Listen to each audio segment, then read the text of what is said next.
Bienvenue sur la chaîne YouTube, Al-Karim officiel. Abonnez-vous, ne oubliez pas la cloche de notification.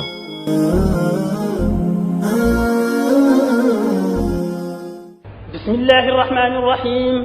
ألف لام را. تلك آيات الكتاب المبين. إنا أنزلناه قرآنا عربيا لعلكم تعقلون. نحن نقص عليك أحسن القصص بما أوحينا إليك هذا القرآن وإن كنت من قبله لمن الغافلين. إذ قال يوسف لأبيه يا أبت إني رأيت 11 كوكبا والشمس والقمر رأيتهم لي ساجدين. قال يا بني لا تقصص رؤياك على إخوتك فيكيدوا لك كيدا إن الشيطان للإنسان عدو مبين.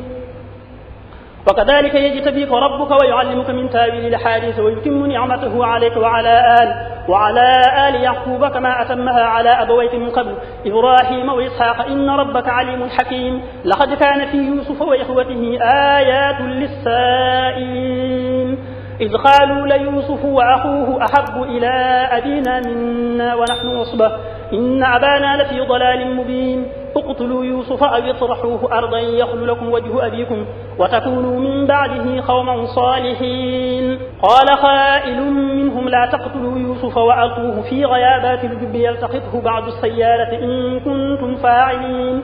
قالوا يا أبانا ما لك لا تامنا على يوسف وإنا له لناصحون أرسله معنا غدا يرتع ويلعب وإنا له لحافظون. قال إني ليحزنني أن تذهبوا به وأخاف أن يأكله الذئب وأنتم عنه غافلون. قالوا لئن أكله الذئب ونحن عصبة إنا إذا لخاسرون. فلما ذهبوا به وأجمعوا أن يجعلوه في غيابات الجب وأوحينا إليه لتنبئنهم بأمرهم هذا وهم لا يشعرون. وجاءوا أباهم عشاء يبكون. قالوا يا أبانا إنا ذهبنا نستبق وتركنا يوسف عند متاعنا فأكله الذئب وما أنت بمؤمن لنا ولو كنا صادقين. وجاءوا على قميصه بدم كذب قال بل سولت لكم أنفسكم أمرا فصبر جميل والله المستعان على ما تصفون. وجاءت سيارة فأرسلوا واردهم فأدلى دلوه قال يا بشرى هذا غلام وأسروه بضاعة والله عليم بما يعملون. وشروه بثمن بخس دراهم معدودة وكانوا فيه من الزاهدين. وقال الذي اشتراه من مصر لامرأته أكرمي مثواه عسى أن ينفعنا أو نتخذه ولدا. وكذلك مكنا ليوسف في الأرض ولنعلمه من تاويل الأحاديث والله غالب على أمره ولكن أكثر الناس لا يعلمون. ولما بلغ أشده آتيناه حكما وعلما وكذلك نجزي المحسنين. وراودته التي هو في بيتها عن نفسه وغلقت الأبواب وقالت هيت لك قال معاذ الله إنه ربي أحسن مثواي إنه لا يفلح الظالمون. ولقد همت به وهم بها لولا أن رأى برهان ربه كذلك لنصرف عنه السوء والفحشاء إنه من عبادنا المخلصين. واستبق الباب وخدت قميصه من دبر وألف يا سيدها لدى الباب قالت ما جزاء من أراد بأهلك سوءا إلا أن يسجن أو عذاب أليم. قال هي راودتني عن نفسي وشهد شاهد من أهلها إن كان قميصه قد من قبل فصدقت وهو من الكاذبين وإن كان قميصه قد من دبر فكذبت وهو من الصادقين. فلما رأى قميصه قد من دبر قال إنه من كيدكن إن كيدكن عظيم. يوسف أعرض عن هذا واستغفري لذنبك إنك كنت من الخاطئين. وقال نسوة في المدينة امرأة العزيز تراود فتاها عن نفسه قد شغفها حبا إنا لنراها في ضلال مبين. فلما سمعت بمكرهن أرسلت إليهن وأعتدت لهن متكئا وآتت كل واحدة منهن سكينا وقالت اخرج عليهن. فلما رأينه أكبرنه وقطعن أيديهن وقلن حاش لله ما هذا بشرا إن هذا إلا ملك كريم. قالت فذلكن الذي لمتنني فيه ولقد راودته عن نفسه فاستعصم ولئن لم يفعل ما آمره ليسجنن ولا يكون من الصاغرين. قال رب السجن أحب إلي مما يدعونني إليه وإلا تصرف عني كيدهن أصب إليهن وأكن من الجاهلين. فاستجاب له ربه فصرف عنه كيدهن إنه هو سميع عليم. ثم بدا لهم من بعد ما رأوا الآيات ليسجننه حتى حين. ودخل معه السجن فتيان قال أحدهما إني أراني أعصر خمرا وقال الآخر إني أراني أحمل فوق رأسي خبزا تأكل الطير منه نبئنا بتاويله إنا نراك من المحسنين. قال لا يأتيكما طعام ترزقانه إلا نبأتكما بتاويله قبل أن يأتيكما ذلكما مما علمني ربي إني تركت ملة قوم لا يؤمنون بالله وهم بالآخرة هم كافرون. واتبعت ملة آبائي إبراهيم وإسحاق ويعقوب ما كان لنا أن نشرك بالله من شيء ذلك من فضل الله علينا وعلى الناس ولكن أكثر الناس لا يشكرون يا صاحبي السجن أرباب متفرقون خير أم الله الواحد القهار ما تعبدون من دونه إلا أسماء سميتموها أنتم وآباؤكم ما أنزل الله بها من سلطان إن الحكم إلا لله أمر أن لا تعبدوا إلا إياه ذلك الدين الخير ولكن أكثر الناس لا يعلمون يا صاحبي السجن أما أحدكما فيسقي ربه خمرا وأما الآخر فيسلب فتاكل الطير من رأسه قضي الأمر الذي فيه تستفتيان وقال للذي ظن أنه ناج منكم اذكرني عند ربك فأنساه الشيطان ذكر ربه فلبث في السجن بضعة سنين وقال الملك إني أرى 7 بقرات سمان يأكلهن 7 عجاف وسبع سنبلات خضر وأخرى يابسات يا أيها الملأ وافتوني في رؤياي إن كنتم للرؤيا تعبدون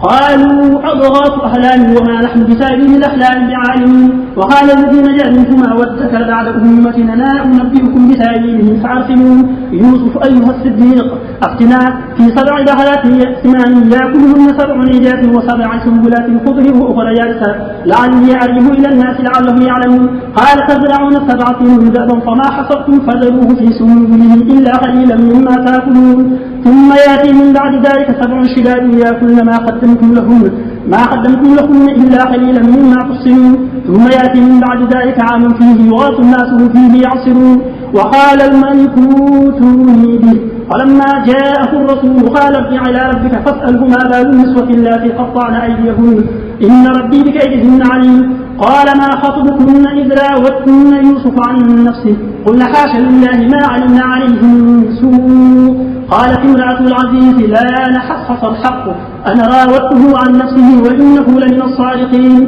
ذلك ليعلم أني لم أقله بالغيب وأن الله لا يهدي كيد الخائنين وما أبرئ نفسي إن النفس لأمارة بالسوء إلا ما رحم ربي إن ربي غفور رحيم وقال الملك ائتوني به أستخلص لنفسي فلما كلمه قال إنك اليوم لدينا مكين أمين قال اجعلني على خزائن الأرض إني حفيظ عليم وكذلك مكنا ليوسف في الأرض يتبوأ منها حيث يشاء نصيب برحمتنا من نشاء ولا نضيع أجر المحسنين ولأجر الآخرة خير للذين آمنوا وكانوا يتقون وجاء إخوة يوسف فدخلوا عليه فعرفهم وهم له منكرون ولما جهزهم بجهازهم قال آتوني بأخ لكم من أبيكم ألا ترون أني أوفي الكيل وأنا خير المحسنين فإن لم تأتوني به فلا كيل لكم عندي ولا تقربون قالوا سنراود عنه أباه وإنا لفاعلون وقال لفتيته اجعلوا بضاعتهم في رحالهم لعلهم يعرفونها إذا انقلبوا إلى أهلهم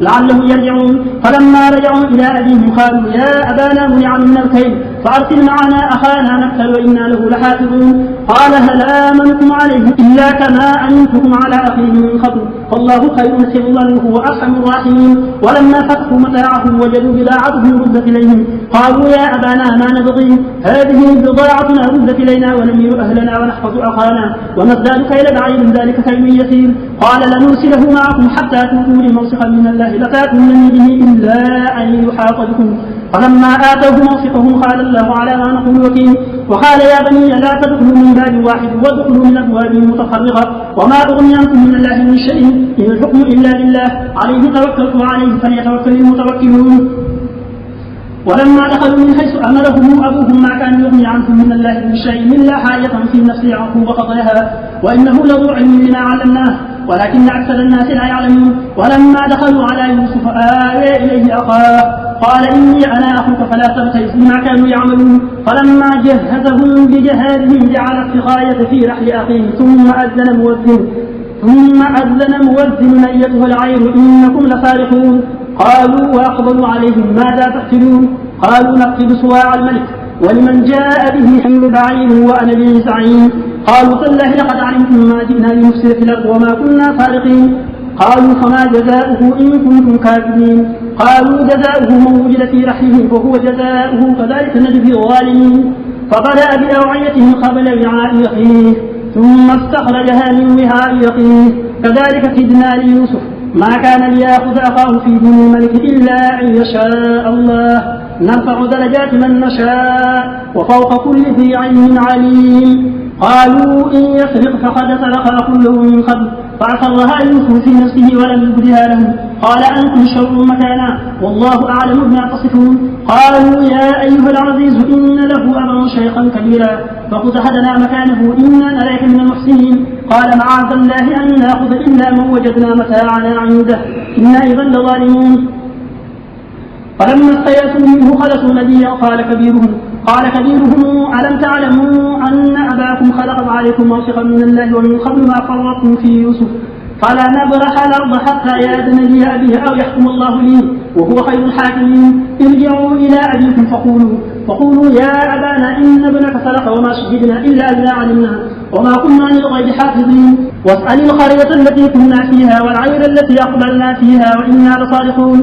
قال بل سولت لكم أنفسكم أمرا فصبر جميل عسى الله أن يأتيهم بهم جميعا إنه هو العليم الحكيم. وتولي عنهم وقال يا أسفي على يوسف وابيضت عيناه من الحزن فهو كظيم. قالوا تالله تفتر تذكر يوسف حتى تكون حرما أو تكون من الهالكين.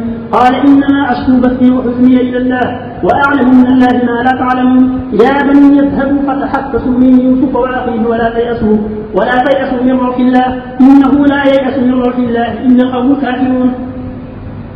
فلما دخلوا عليه قالوا يا أيها العزيز مسنا وأهلنا الضر وجئنا ببضاعة مزجاة فأوفي لنا الكيل وتصدق علينا إن الله يجزي المتصدقين. قال هل علمتم ما فعلتم بيوسف وأخيه إذا أنتم جاهلون. قالوا أئنك لأنت يوسف قال أنا يوسف وهذا أخي قد من الله علينا إنه من يتق ويصبر فإن الله لا يضيع أجر المسلمين. قالوا تالله لقد آثرك الله علينا وإن كنا لخاطئين. قال لا تثريب عليكم اليوم يغفر الله لكم وهو أرحم الراحمين. اذهبوا بقميصي هذا فألقوه على وجه أبي يأت بصيرا على وجه أبي يأت بصيرا وأتوني بأهلكم أجمعين. ولما فصلت العين قال أبوهم إني لأجد ريح يوسف لولا أن تصمدون. قالوا تالله إنك لفي ضلالك القديم. فلما أن جاء البشير ألقيه على وجهه فارتد بصيرا قال ألم أقل لكم إني أعلم من الله ما لا تعلمون. قالوا يا أبانا استغفر لنا ذنوبنا إنا كنا خاطئين. قال سوف أستغفر لكم ربي إنه هو الغفور الرحيم.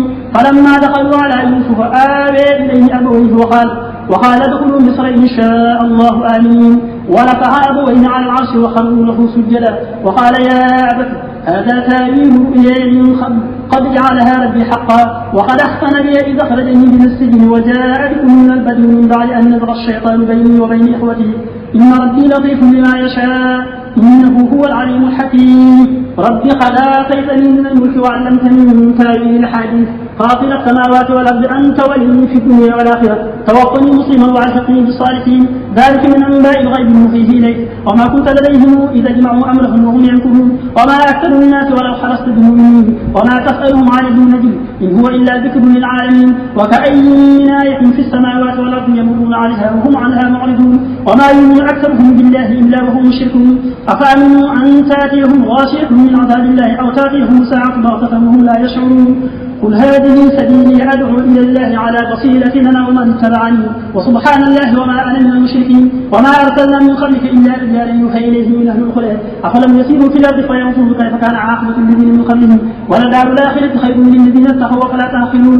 حتى إذا استيأس الرسل وظنوا أنهم قد كذبوا جاءهم نصرنا فننجي من نشاء ولا يرد بأسنا عن القوم المجرمين. لقد كان في قصصهم عبرة لأولي الألباب ما كان حديثا يفترى ولكن تصديق الذي بين يديه وتفصيل كل شيء وهدى ورحمة لقوم يؤمنون. Bienvenue sur la chaîne YouTube Al-Karim officiel. Abonnez-vous, ne oubliez pas la cloche de notification.